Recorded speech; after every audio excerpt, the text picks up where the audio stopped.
And I also wanted to let you know that my next season of Codex, which is my show on Gaia, is actually going to feature some of my latest work, which is I've not even shared this part of it with you because it's evolving so rapidly, which is that actually, the Egyptians and the Arabs as well as the Indians originally used 24 note scales. So instead of a 12 note scale that would be a semitone scale, they had quarter tone scales. So when you see a lot of these wheels in Egypt, they have a wheel and there's always like 24 partitions of the wheel. Right? What's interesting about that, it's the same as 11/9 also, so it reduces to that.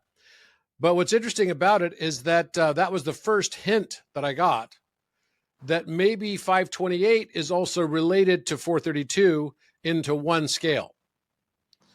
And so what you have is you've got Ida, right? And Pingala. Ida is 432 and Pingala is 528. Now, if you make a 12 note scale and you use the C note for 528 and you use a 12 note scale for 432, then those two scales happen to fit perfectly inside each other like two snakes going like this around each other. And I've heard those words before, Inga Pingala. What does that mean?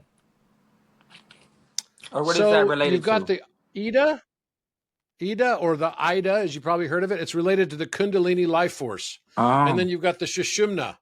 So you've got the feminine and you've got the masculine, divine feminine, divine masculine.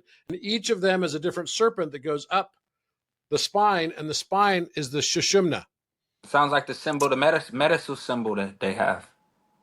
That's exactly what it is. That you're precisely right. That is the caduceus, right? It's the caduceus.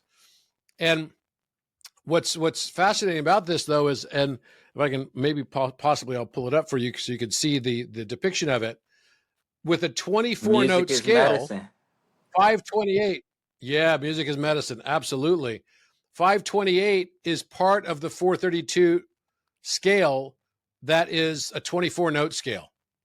Right. So it fit perfectly inside it. It's like one scale. Wow. The Egyptians were tapped in. This is it's a trip, right? Because then you start going, wait a minute. Okay, this is like pretty profound.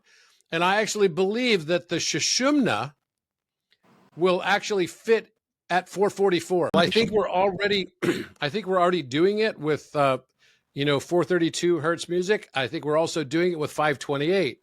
It's just people were thinking that those two, because they're like two groups. They're like, oh no, the healing frequency is 432. Then the other group would say, no, it's 528 hertz. I get all these great benefits with 528, which I'm sure you've heard that, right? And then the solfeggio frequencies that are basically within that scale. So I believe that all three are correct. That's why I like music as well, because, a lot of things are barriers: language, age, sex, race, all of these different things can be potential barriers. But music is something that just goes like, everyone can connect, and it goes to the soul, and it can remind us a lot of art, not just in music.